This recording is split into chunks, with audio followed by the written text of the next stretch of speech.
12 को जब मेरा छोटा भाई मेरे पैतृक गांव खरकोदिया पहुंचते हैं तो ढूंढने की बहुत कोशिश करता है, लेकिन पुलिस इनके साथ नहीं होती है। 19 को जब मैं कश्मीर से घर पहुंचता हूं और हम दोनों भाई मिलके और यूनिट से कुछ लोग आए थे जिनकी मदद से हमने ढूंढना प्रारंभ किया। प्रारंभ में पहले भी अधिकारी थे, इनकी दबंगों की या पुलिस की किसी की हिम्मत नहीं थी कि फौजी आदमियों को छेड़ दे। बोलते थे यार ये तो फौजी है। लेकिन अब ऐसा हाल हो गया है कि सबसे ज्यादा ऐसे केस फौजियों के साथ हो रहे हैं। मैं फिर कह रहा हूं कि उसके जिम्मेवार हमारे अधिकारियों ने या तो चूड़ियां पहन ली। 6 साढ़े 6 बजे के तकरीबन हमें पता चला कि मेरी मम्मी को मार कर पाँव दोनों बांध कर, हाथ दोनों बांध कर, गले में रस्सा बांध के, मुंह में रस्सा बांध कर किसी बोरी में भर कर। पहले अधिकारी अपने जवान के वेलफेयर के लिए, उसके लिए खड़े रहते थे और जान देने के लिए और लेने के लिए तैयार थे। लेकिन आज क्या हालात हो रही है। मेरी बातें आपको कड़वी लग रही होंगी, लेकिन जब तक आप, फिर कह रहा हूं कि आपको जरूरत है एक स्ट्राइक ऐसे पुलिस वालों पर करने की, ऐसे नेताओं पर, ऐसे दबंगों पर। सेना मैं अपने डिस्ट्रिक्ट गोड्डा, स्टेट झारखंड, ग्राम खरकोदिया, प्रखंड ठाकुरगंगटी, पुलिस स्टेशन ठाकुरगंगटी के लोगों से भी जय हिंद, जय भारत, वंदे मातरम। मैं रविंद्र फौजी। अभी एक वीडियो आया है एक सेना के हमारे हवलदार जी का, जो कि जम्मू कश्मीर में ऑन ड्यूटी हैं। उन्होंने कुछ दिन पहले एक वीडियो डाला था, मेरे इसी चैनल पे डाला हुआ है। उसमें उन्होंने बताया था कि भाई मेरी माँ को घर से किडनैप किया गया है। पुलिस को बार बार बताया कि भाई मेरे घर वालों को मार देंगे, मुझे भी मार देंगे। माँ किडनैप हुई, उसके बाद भी पुलिस स्टेशन के चक्कर काटते रहे, लेकिन पुलिस के कानों पर चूं नहीं रहेंगी। और मात्र 2 या 3 दिन के बाद में वो भी, ये खुद छुट्टी गया और इनके एक भाई और है वो छुट्टी गए। और ये बता रहे हैं कि सेना ने भी 1-2 जवान भेजे, उन्होंने मिलकर जाकर इनकी मां को ढूंढा एक तालाब के अंदर, जिनकी माता जी के हाथ पैर बंधे हुए, मुंह बंधा हुआ और सब कुछ उनको, बॉडी को उसमें डाला हुआ था। इनके ढूंढने के बाद हालांकि पुलिस ने लीपापोती करते हुए एक 22 साल के लड़के को पकड़ लिया है, जिसने अपना जुर्म इकबाल भी कर लिया, उसको जेल भेज दिया। लेकिन जो ये कह रहे हैं कि क्या अकेला एक 22 साल का लड़का, जो कि इनकी माता जी 52 साल की थी, क्या उसको घर से उठा सकता है? और क्या अकेला ये सारे मुंह हाथ बांध कर बोरी में डालकर तालाब तक फेंक सकता है? इसके साथ कौन थे? यानी ये पुलिस का एक रटा रटाया खेल है कि एक आदमी आ जाओ, अपना जुर्म कबूल कर लो, बाकी को हम बचा लेंगे। पुलिस ने ना उसका रिमांड लिया, जेल भेज दिया, बाकी लोगों को बचा लिया। तो मैं चाहता हूं आप ये वीडियो देखें, 10 मिनट का इनका वीडियो है। पब्लिक से रिक्वेस्ट करूंगा कि आप इसे ज्यादा से ज्यादा शेयर करें, वायरल करें, ताकि इनको इंसाफ मिल सके। बाकी हमारे सेना के अधिकारियों ने, हालांकि ये कह रहे हैं कि पहले लेटर भी लिखे थे, बंदे भी भेजे हैं, मदद की है, लेकिन वास्तव में जो मदद होनी चाहिए, यहां मैं एक ही चीज कहूंगा कि सेना जब अपने जवानों की, माता जी की रक्षा नहीं कर पाई, जो कि इन्होंने पहले बता दिया था, तो क्या भारत माता की रक्षा करने के लायक हैं ऐसे अधिकारी? बुरा लग रहा होगा जो भी हमारे जनरल हैं, ब्रिगेडियर हैं, वीआईपी रैंक है, उनसे कहना चाहता हूं एक बार आप अपनी जो पुराना रुतबा था ना फौज का, उसको दिखाने की जरूरत है। ऐसे केस में जिन पुलिस वालों ने ढिलाई बरती है, उन पुलिस वालों को 3rd डिग्री देनी चाहिए आपको उठाकर। जब तक आप 1-2 केस पुराने बोलते हैं ना, पुरानी चीजें आप अपना रुतबा नहीं दिखाओगे, तब तक आपके जवानों के साथ इसी तरह की होती रहेंगी। जब आप ब्रिगेडियर, मेजर जनरल, जनरल 10-10, 20-20, 50-50, 100-100 जवान अपने बंगलों पर रखते हो, नियम कानून कायदे ताक पर रखकर उनसे बूट पॉलिश करवा रहे हो, कुत्ते घुमा रहे हो, उनसे मैडमों के कच्चे बनियान तक दुला रहे हो, बच्चों की पोटी तक दुला रहे हो, तो वो नियम तोड़ सकते हो तो यहां नहीं तोड़ सकते आप। अरे पहले भी अधिकारी थे, इनकी दबंगों की या पुलिस की किसी की हिम्मत नहीं थी कि फौजी आदमी को छेड़ दे, बोलते थे यार ये तो फौजी है। लेकिन अब ऐसा हाल हो गया है कि सबसे ज्यादा ऐसे केस फौजियों के साथ हो रहे हैं। मैं फिर कह रहा हूं कि उसके जिम्मेवार हमारे अधिकारियों ने या तो चूड़ियां पहन ली, वो लायक नहीं है। अग्निपथ योजना स्वीकार करके जवानों को OROP में नुकसान, MSP में नुकसान, उन सबके जिम्मेवार हमारे अधिकारी हैं। पहले अधिकारी अपने जवान के वेलफेयर के लिए, उसके लिए खड़े रहते थे और जान देने के लिए और लेने के लिए तैयार थे। लेकिन आज क्या हालत हो रही है, मेरी बातें आपको कड़वी लग रही होंगी, लेकिन जब तक आप, फिर कह रहा हूं कि आपको जरूरत है एक स्ट्राइक ऐसे पुलिस वालों पर करने की, ऐसे नेताओं पर, ऐसे दबंगों पर सेना को एक बार स्ट्राइक करनी चाहिए ताकि इस देश की हालातें सुधरे। जो आदमी सहमत हैं ये वीडियो देखें, शेयर करें। मैं ज्यादा कुछ नहीं कहूंगा। मैं फिर कह रहा हूं कि हमारे तमाम मुद्दे, ये राजनेता धीरे धीरे जवानों की पेंशन खत्म कर रहे हैं। श्रीमान अधिकारियों, नंबर आपका भी आएगा। इसलिए हम अपने आपसी मनमुटाव भूलकर ऐसे केसों में हमें एक होने की जरूरत है। हम मांगते क्या है, हम आपसे ये सिर्फ सहायक पर था, आप 10 रखो, 20 रखो अलग से भर्ती करके, हमें और कुछ नहीं। चलो ये भी चल रहा है, जब होगा देखी जाएगी, आपकी और हमारी लड़ाई है, लेकिन बाहर वाले भी हमारा फायदा उठा रहे हैं। कम से कम इस चीज में तो जगो। एक बार चाहे वो SHO हो, चाहे SP हो, चाहे वो और कोई हो, जो पुलिस वाला अगर उनको बचाने की कोशिश कर रहा है, उसके ऊपर एक बार जो सेना की वास्तविक 3rd डिग्री है ना, वो यूज कर दो।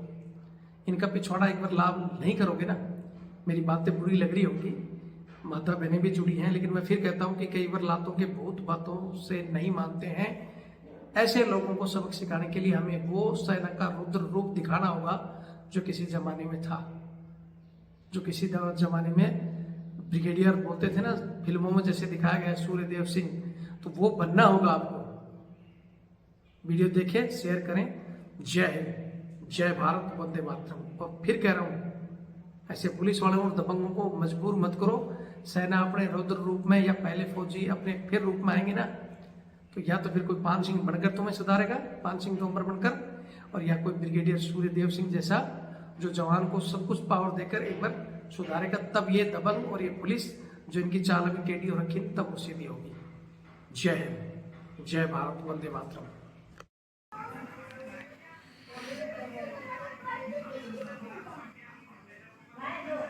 जय हिंद। मैं हवलदार राजेश पोद्दार, भारतीय सेना में जम्मू कश्मीर में तैनात हूँ।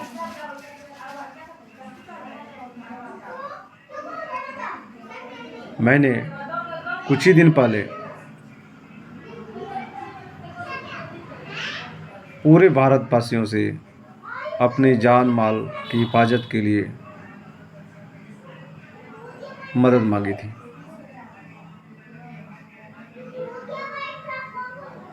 मैं अपने डिस्ट्रिक्ट गोड्डा, स्टेट झारखंड, ग्राम खरखोदिया, प्रखंड ठाकुरगंगटी, पुलिस स्टेशन ठाकुरगंगटी के लोगों से भी अपने जान माल की हिफाजत के लिए मदद मांगा था। ये घटना 14 तारीख को थी, जब मेरी माँ का मेरे ही घर से अपहरण हो गया। मेरी माँ का उम्र 52 साल तकरीबन है। उनके दोनों बेटे बॉर्डर पे हैं और वो भी फौजी।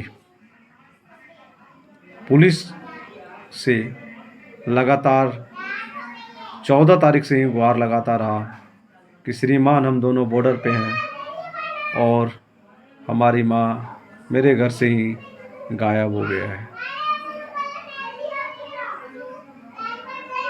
पुलिस का फौज के प्रति नकारात्मक जवाब आप रिश्ते नाते में ढूंढिए। 15 को सेम जवाब मिला, 16 को सेम वही जवाब, 17 को सेम वही जवाब, 18 को जब मेरा छोटा भाई मेरे पैतृक गांव खरकोदिया पहुंचते हैं तो ढूंढने की बहुत कोशिश करता है, लेकिन पुलिस इनके साथ नहीं होती है। 19 को जब मैं कश्मीर से घर पहुंचता हूं और हम दोनों भाई मिलके और यूनिट से कुछ लोग आए थे जिनकी मदद से हमने ढूंढना प्रारंभ किया। प्रारंभ में कुछ लोगों के बोलने पर मैंने एफआईआर लिखाने के लिए थाना ठाकुर गंगटी पहुंचा, लेकिन बाकी लोगों ने अपना कार्य आरंभ रखा। फलतः हम लोगों ने 6 साढ़े 6 बजे के तकरीबन हमें पता चला कि मेरी मम्मी को मार कर पाँव दोनों बांधकर, हाथ दोनों बांधकर, गले में रस्सा बांध के, मुंह में रस्सा बांध कर किसी बोरी में भरकर सिलाई कर कर उसमें 25-25 किलो के 3-4 पत्थर डालकर पानी में डुबो रखा है। मैंने प्रशासन को खबर किया। आनन फानन में प्रशासन आई और डेड बॉडी को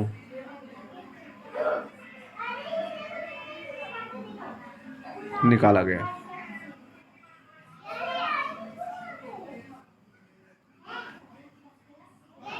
जब मेरे घर में जो मुझे रिपोर्ट दिया था, जिसको मेरी माँ ने गरीब समझकर अपने ही घर में रख सहारा दिया कि मेरा 22 साल का बच्चा है, पढ़ने लिखने की दिक्कत है, उसने ही बार बार अपना बयान बदल रहा था। फलतः पुलिस ने हमारे कहने पर उसको उठा लिया। जब हम लोगों ने उस पुलिस के द्वारा जब उन्हें मारपीट लगी तो उन्होंने एक ही वर्ड में स्वीकार किया कि मैंने ही इसकी मां का कत्ल किया है, और कहानी अनगढ़ कहानी बनाई। आज मैं आप लोगों के सामने अपनी माता का आत्मा की शांति के लिए निवेदन करूंगा और मैं आप लोगों से चंद सवाल पूछना चाहूँगा। मैं देश की हिफाजत करता हूँ।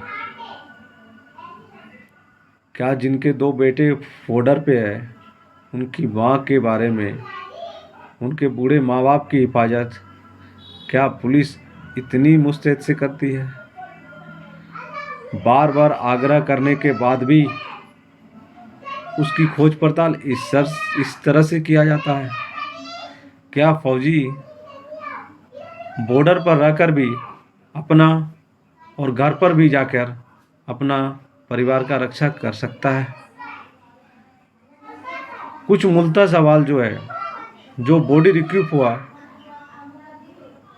वो देखने से इतना भयावह प्रतीत होता है कि उस बॉडी के साथ जो अनगढ़ कहानी बता रहा है वो नहीं है।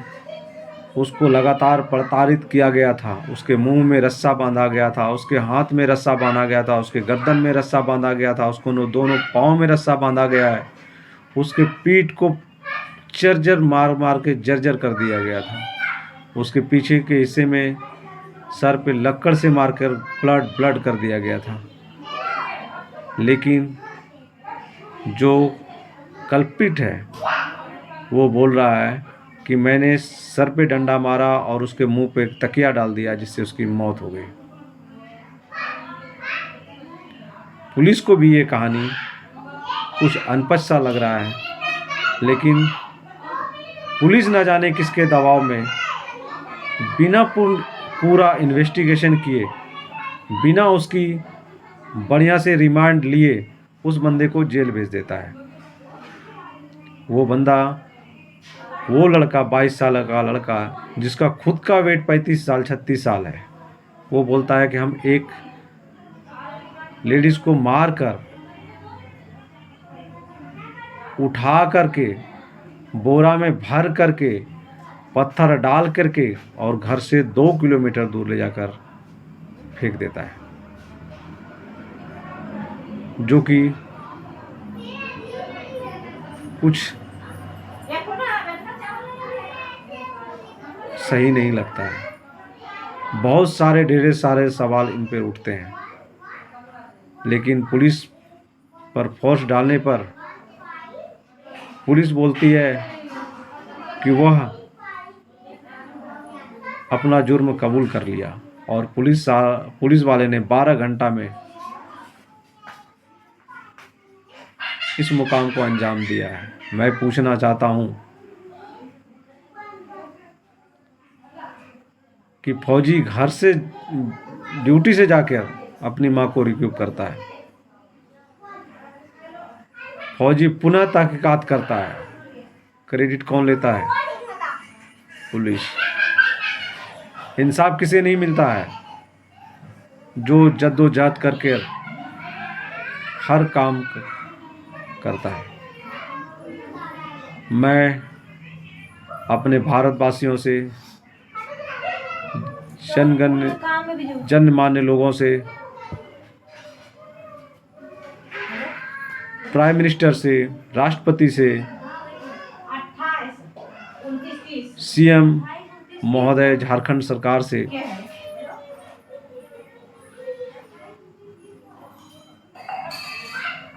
हाथ जोड़कर निवेदन करूंगा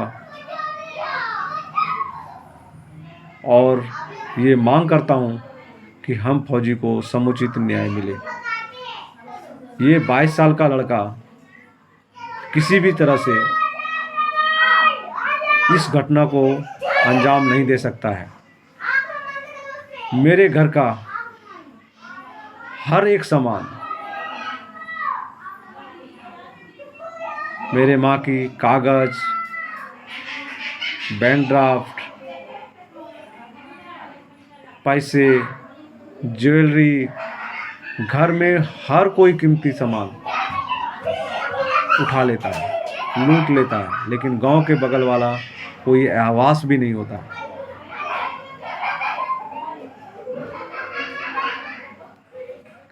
क्या अब हम फौजियों के साथ हमारे समाज के लोग द्वारा इतने